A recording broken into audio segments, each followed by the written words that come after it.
Do teu falar, ó Salvador, jamais vou duvidar, é encorajador. Alimento Diário, série Deus nos chama para o seu reino e glória. Título do volume 4: A perseverança da esperança. Autor Pedro Dong. Título da semana 1: O labor de amor. Sexta-feira. Ler com oração 2 Tessalonicenses capítulo 3, versículo 11, que diz: Pois de fato estamos informados de que entre vós há pessoas que andam desordenadamente não trabalhando.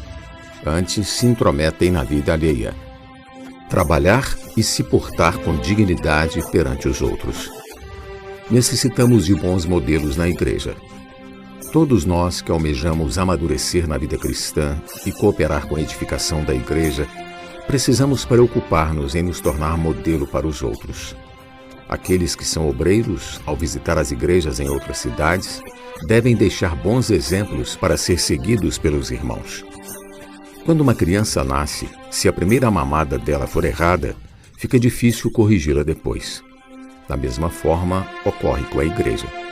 Se sua primeira mamada for errada, fica difícil endireitá-la mais tarde. Paulo e Silas entraram em Tessalônica e deixaram um modelo corretíssimo, um exemplo de vida para que aqueles cristãos pudessem seguir. Não vamos ser aqueles que deixam modelos errados por aí, gerando filhos errados. Quem lidera deve preocupar-se em ser modelo no labor de amor, e os que são liderados devem dedicar-se a praticar o que aprenderam. O resultado disso deve ser mais amor entre os irmãos. Não deixe um modelo errado por onde você passar, e não se contente com o nível de experiência que já alcançou. Vamos progredir mais e mais. Quando somos imaturos, achamos que amar uns aos outros é praticar boas obras, é sair para tomar um lanche juntos ou comer na casa de algum irmão, como se o resultado do amor se resumisse a acabar em pizza. Tais práticas não estão erradas, mas é necessário saber que o amor produz frutos espirituais para Deus. O amor gera a edificação e o crescimento desse organismo vivo que é a igreja. Vimos que havia na igreja em Tessalônica alguns judeus, uma multidão de gregos e algumas senhoras nobres da cidade. Algumas dessas pessoas eram de alto nível social e certamente possuíam mais dinheiro. Isso pode tornar-se um perigo para alguns obreiros que ficam atraídos pelo dinheiro dessas pessoas. Mas nós não trabalhamos assim. Se um dia ajudamos os que têm mais posses na igreja a usar bem seu dinheiro para a obra de Deus, não é porque estamos de olho em seu dinheiro, mas para que ele saiba administrar bem aquilo que Deus lhe deu.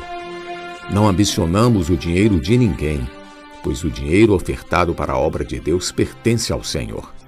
Nunca será usado para uma obra particular. E quando aperfeiçoamos algum rico no sentido de ofertar, é para que ele desenvolva seu ministério de oferta de riquezas materiais e não porque precisamos do dinheiro dele. Em sua obra, Deus é o responsável por conseguir dinheiro, recursos materiais e humanos. Como na igreja em Tessalônica havia irmãos de diferentes segmentos sociais, isso acabou gerando um comportamento errado entre alguns. Então Paulo precisou corrigir aquele grupo de irmãos que possivelmente estavam se escorando e se aproveitando dos mais ricos. Por isso, ele exortou a igreja com as seguintes palavras. 1 Tessalonicenses capítulo 4, versículos 11 e 12. Diz assim: E a diligenciardes por viver tranquilamente, cuidar do que é vosso e trabalhar com as próprias mãos, como vos ordenamos. De modo que vos porteis com dignidade para com os de fora e de nada venhais a precisar. Esse viver tranquilamente significa viver em paz, cuidar do que é seu, não se intrometer na vida dos outros. Na igreja, cada um deve cuidar do que é seu.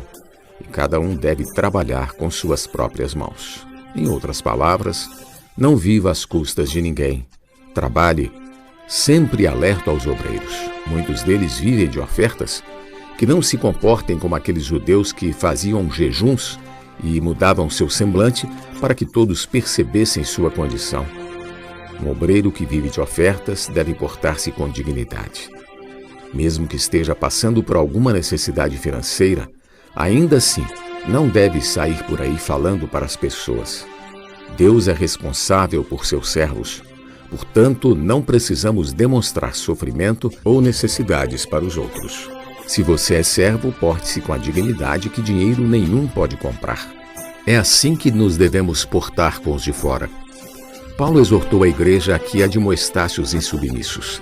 A palavra grega atáquitos foi traduzida para insubmissos nesse versículo e também para desordenadamente, em 2 Tessalonicenses 3:11. Na sociedade grega, havia uma ordem de que todos precisavam trabalhar. Como alguns eram preguiçosos, que se entregaram ao ócio, não obedeciam a essa regra, Paulo afirma que eles viviam desordenadamente. A versão King James diz que essas pessoas são as que se entregam à vagabundagem. Querido leitor, nenhuma mãe cuida com carinho e alimenta o filho para vê-lo depois tornar-se um vagabundo. Na igreja, da mesma forma, não podemos viver às custas dos outros. Não podemos viver ociosamente sem trabalhar. Se você é solteiro, não procure irmãs ricas para casar só porque quer viver preguiçosamente. Todos têm de trabalhar. Aprenda a fazer a comportagem dinâmica, acerte seu coração, seja aperfeiçoado. Você certamente será abençoado. Pergunta de hoje: com base nessas palavras, você tem se portado com dignidade, seja no trabalho, seja perante a família, seja na igreja? Jesus é o Senhor. Do teu falar, ó Salvador, jamais vou duvidar, é encorajador, fiel me faz andar, faz tua glória ver, o mal vem derrotar.